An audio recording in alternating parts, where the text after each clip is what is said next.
SwayamPrabha. Digital India. Educated India.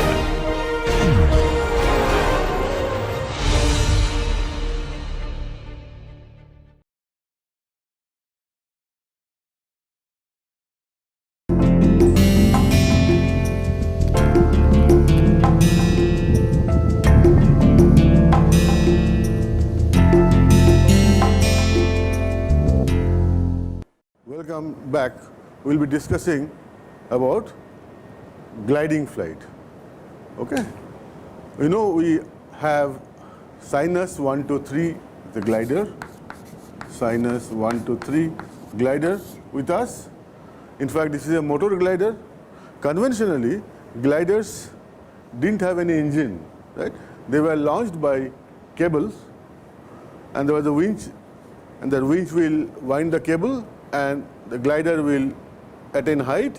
At a particular height, the pilot will release the cable, and then he will be doing the gliding flight. That is, in the gliding flight, there is absolutely no thrust, no engine installed. But nowadays, there is a new concept has come where we talk about motor glider.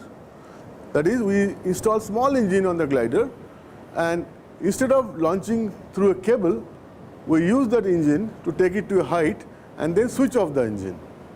And if required, there are provisions where the engine can be folded inside the fuselage also, so that now you can fly like a glider, and when you lose the height and you want to go for further height now, then you take out the engine, switch on the engine, again go to a height, and take the engine back into the fuselage and start gliding.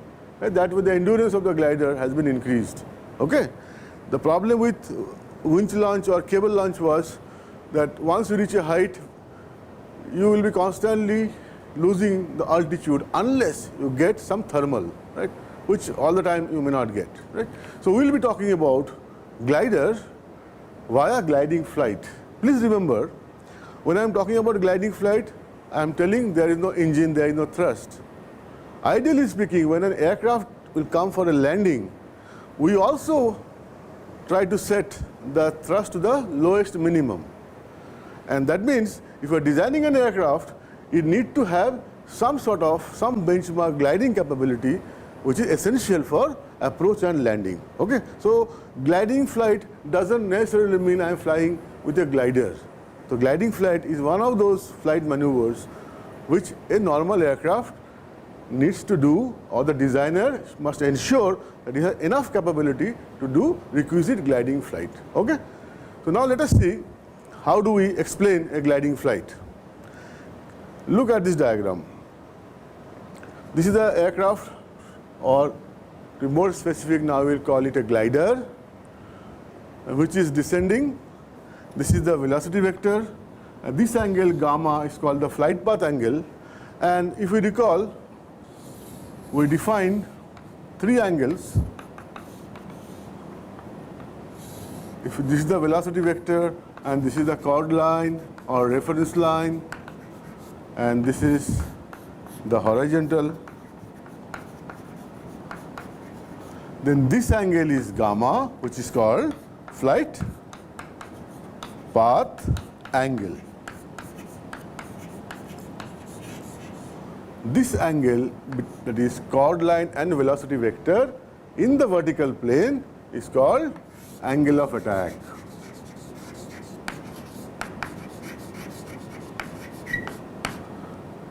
And this angle from chord line to horizontal, notation is theta, it is called pitch angle.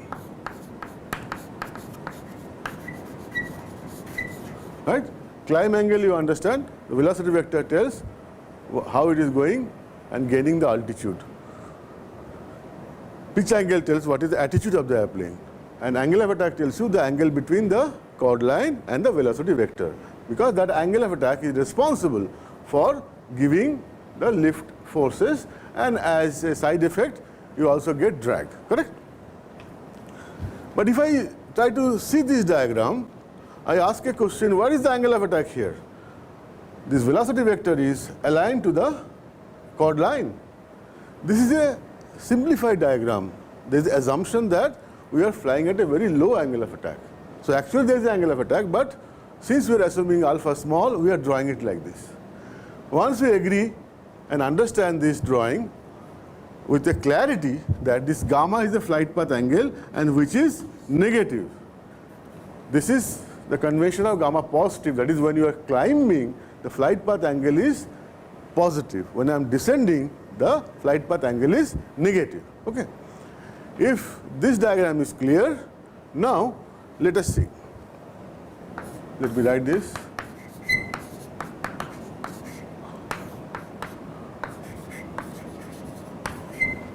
I am assuming that I am coming such that forces are balanced. Okay.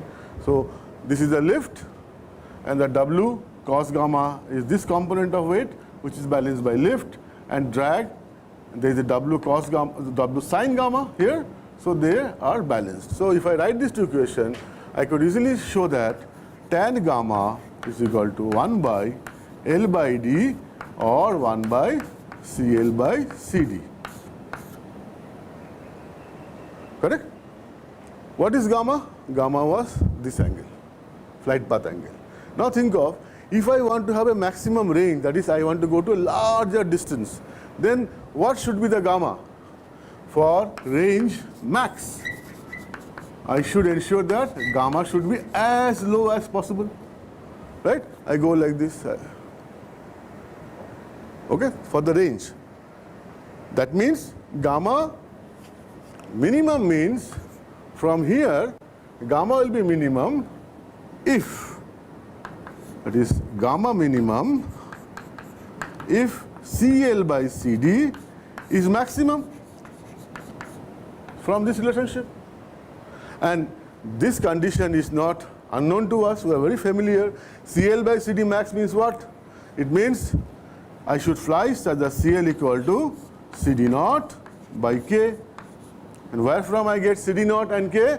Remember, drag polar, every airplane is benchmarked with a drag polar, that is CD equal to CD naught plus K CL square, where K is nothing but 1 by pi aspect ratio E.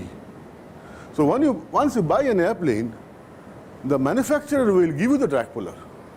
That drag polar will be evaluated through experiments, through flight tests, through analytical method, all corroborated together and finally validated through flight test, and then that is a benchmark drag polar for an airplane. Okay. So we have seen if this is the glider here coming down like this, for maximum range or to be maximum from here, this gamma should be minimum, be as low as possible. But the next question comes to my mind, if I decide to stay for long in the air, that is, I want to have larger time airborne, that is, I want to stay for longer duration, that explicitly gives me a message that is possible if rate of descent is minimum. You are familiar with rate of climb. Now I am talking about rate of descent. If this is minimum, then I can stay for longer hours. So let us find out what is that condition for a gliding flight. Why I am saying gliding flight? Please understand. Gliding flight means there is no thrust. Gliding flight doesn't mean it is only referred to gliders. Even an airplane should have a gliding flight characteristics, right? So if I am talking about larger time or endurance max for a gliding flight,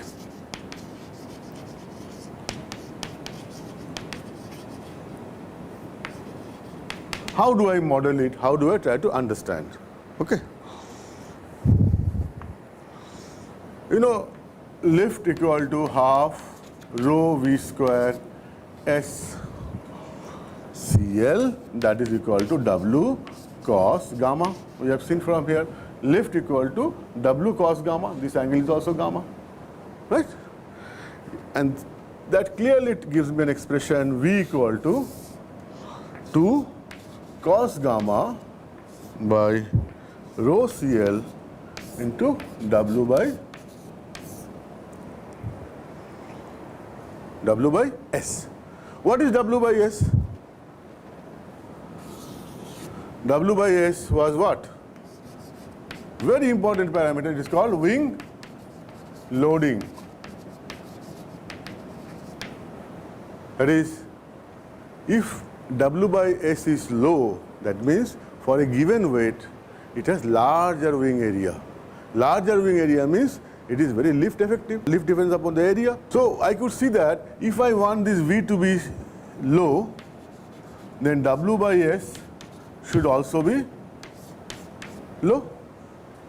Also it tells me that as I go higher and higher, as I gain altitude, this V required to balance lift equal to weight, in the sense lift equal to W cos gamma, that also increases.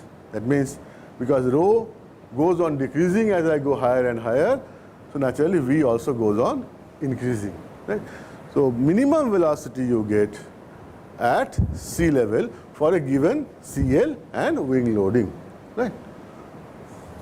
We are talking about rate of descent, rate of descent, or this is called sink rate.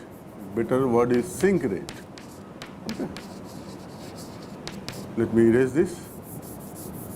You will textbook, you will see that rate of descent or sink rate, climb rate and sink rate. What is that rate of descent? Is nothing but V sine gamma.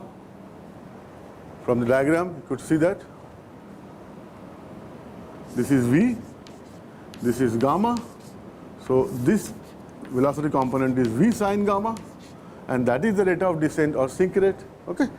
So if V is this and V sine gamma is rate of descent, so I can write rate of descent equal to V is 2 cos gamma by rho CL W by S. This is V. And what is sine gamma? Remember, we have seen tan gamma is equal to 1 by CL by CD. For small climb angle or small angle of descent, right? If gamma is small,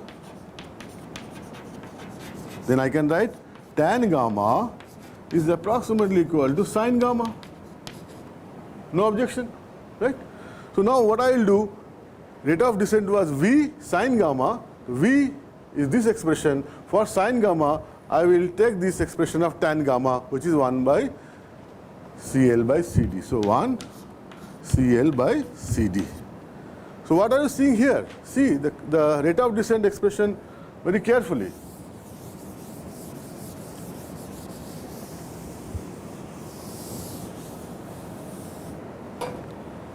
If I see now this rate of descent, I could easily see that it is proportional to CL 3 by 2 by CD, right? This CL is here, CL half is here, so CL 3 by 2 and CD goes in the numerator, okay? CL 3 by 2 by CD. So if I want rate of descent or sink rate to be minimum, what does it mean? It means other things remaining constant, CL 3 by 2 by CD should be maximum. You are also familiar with this condition. What this condition gave us? It simply means that I should fly at a CL which is equal to 3 CD naught by K. Clear? So what we have learned now? One thing, if I want range maximum,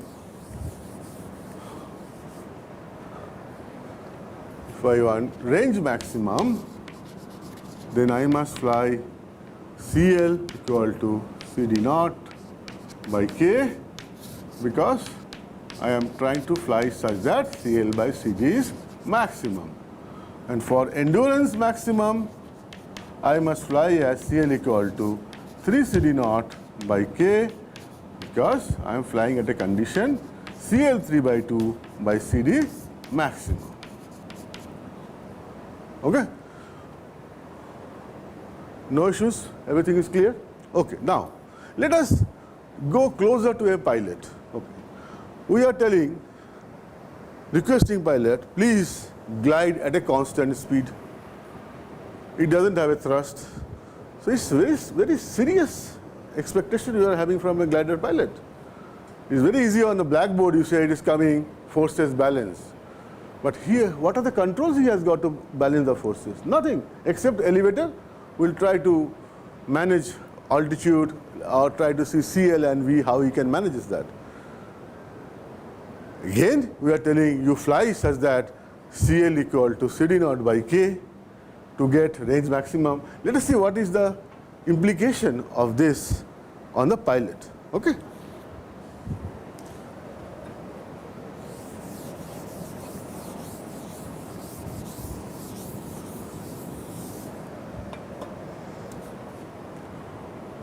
Let us take a typical example.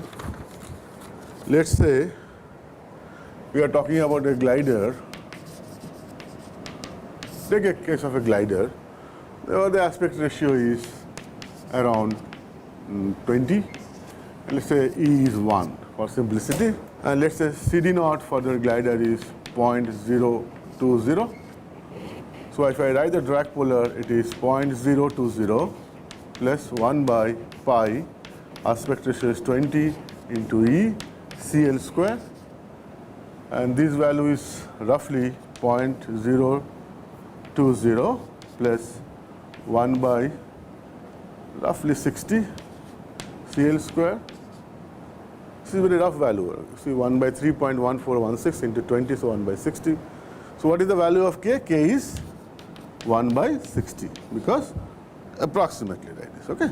Because CD naught plus K CL square. Now what we have suggested the pilot from our analysis, if you want to go for range maximum, sir, please fly such that CL equal to CD naught by K. That means for this glider, CL equal to CD naught is how much? 0.020. How much is K? 1 by 60. So what is this value? This value is around 1.2, and typically this value will be around 1.1. This is an approximate number just to give you a feel. Is this clear? CD naught by K, K is 1 by 60. So 60 goes up, so this becomes 1.2, and this is around 1.1. So what are you telling?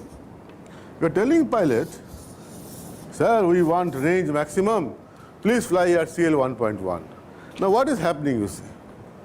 The moment you say this, what is actually the real situation? You know by now that if I plot CL versus alpha for an airplane, maximum value is around 1.2. If I don't use or flaps and etc., normal it is 1.2, the realistic value, okay? And this angle is called alpha stall, which is also between 11 to 13 degrees, around that number. So essentially what you are telling, dear sir, to get maximum range you fly somewhere here. Are you expecting something very responsible by giving this statement? Answer is definitely no, because although your CL is coming 1.1, which tells you that your range will be maximum for a glider, but if you try to fly the glider near the stall, slight upward gust will take it to stall and lot of disturbance will come to the airplane. When I say the airplane has gone into stall, please understand that doesn't mean that we cannot come out of the stall, right? Okay, but we avoid going to a stall situation. So all these numbers, whatever you generate as a designer, my request is, after these numbers are generated, please think from pilot's point of view, that whether you have given enough bandwidth in your design so that pilot can fly the machine safely and with good predictability, right? He should not go into region of uncertainty every time, okay? And that is what I will be stressing again and again, that any number you put on the blackboard, any number you put on a design board, for an airplane design, please talk to your pilot in command, take his input, and then finalize the whole configuration. Then only we can understand what truly airplane performance means. Thank you.